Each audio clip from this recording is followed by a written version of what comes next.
Hey guys, welcome back to Whiskey Blooded. I hope you're having a great week. Happy Whiskey Wednesday to you, and I hope that you're making it through the week okay. As for me, I'm doing great because right in front of me here I've got Bulleit Rye, I've got an old fashioned for later, and I've got a glass to do this review in today. So a couple of you guys have been asking me to review Bulleit. I'm going to do Bulleit's rye whiskey. So this is a great valued rye whiskey. I had actually said I was going to try to do a video over the weekend with some ryes in it, but I didn't get a chance to do it, so this is going to kind of encompass everything. So guys, let's jump right into the Bulleit Rye. This is a 90 proof bottle. It's 95% straight rye whiskey. It's made by Bulleit Distilling in Lawrenceburg, Indiana. So I'm going to pour some here. If you're wondering why I have an old fashioned in front of me, something that I'd like to go over with you guys as we're going through this video is that not every whiskey is just good because it's drank neat, or they're not all good for one purpose. This is a whiskey that is good neat, but is my favorite rye whiskey to put in old fashions, Manhattans, and lots of other bourbon drinks. So I'd recommend that you as well find your favorite well-valued, because you don't want to mix super expensive stuff, your favorite well-valued whiskey to put into drinks when you don't just feel like having a neat drink. And even though old-fashioned is a pretty neat drink, it's a little bit diluted. So guys, this bottle only costs $25 to $30 depending on where you're at. It's a significantly good value for what you're getting. The stuff inside is what we're going to review today. So why don't we just go ahead and jump right into it. So the color on this one, as most of these are, is a little bit lighter. It's a copper, it's golden copper, I would say, golden copper. So there you go on the color. Now the nose, being 95% straight rye whiskey, I'm going to guess is going to be pretty fruity and maybe even a little spicy. And guess, I don't need to guess, I've had this plenty of times, but when I smell it, I do get those rye smells. I'm getting pear and I'm apple and fig and light candied fruit notes are just coming across on this one. And then underlying on that is some of that rye spice, like a rye piece of bread. Maybe some of that rye sort of yeast smell. And then just under that's the tiny bit of oak tobacco char, but not much. This is probably a lightly toasted barrel that they're using to distill this in. This is a pretty standard rye nose, but when you taste it,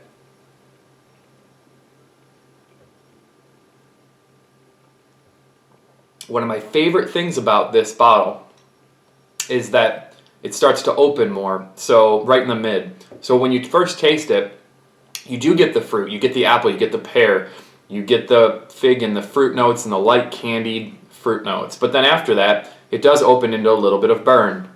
And that burn comes in the form of just what we smelled on the nose. The tiny bit of oak and that 90 proof coming through, as well as the little subtle note of the rye taste, that stingy, more developed taste that's in there. It's got a pretty short finish. I'd say about short to medium on the finish. But in the finish, just all those things are still remaining there. So it's predictable, well balanced. That is why I like it for my mixed drinks, is because it's fruity enough, but a little bit of spice. It's not one too many of either way to make it offensive in a drink. So, what do I think of Bulleit Rye? I mean, I love it. The price is amazing. What's in it is amazing. They did a great job with this one.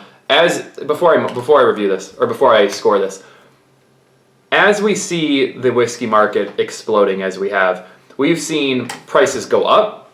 We've seen age statements being taken away from bourbons and whiskeys that had age statements on them previously, because it's just not possible to produce at mass when demand is higher the same level. Now, this is one of those whiskeys that I don't want to say hasn't been affected. This is one of those whiskeys that came out as kind of a result of that. That's flourishing because of a result of that. we can't have every bottle be 18 years old anymore. We can't have, for example, even bottles be 12 years old anymore. They're removing those age statements so that they can get more creative and appeal to us as consumers, and hopefully come out with new and fresh ideas that keep this flourishing bourbon and whiskey market alive. We don't want bourbon and whiskey makers to not be making good business and not making lots of sales, and for the market to stop exploding, because then you'll have companies that are going out of business, like used to happen a long time ago.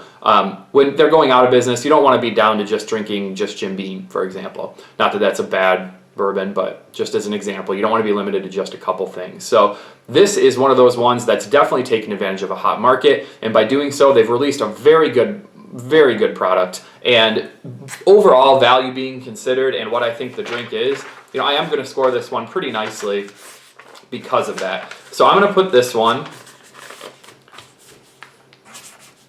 at a 90 out of 100. I wrote it kind of sideways there, but 90 out of 100. I really have no problems at all with this bottle. I recommend this bottle when my friends come over and they want to try some drinks or old-fashioned or whatever. This is what we use to make it with. I actually just had a friend bring over a bottle of this last week and said, make me some old-fashions.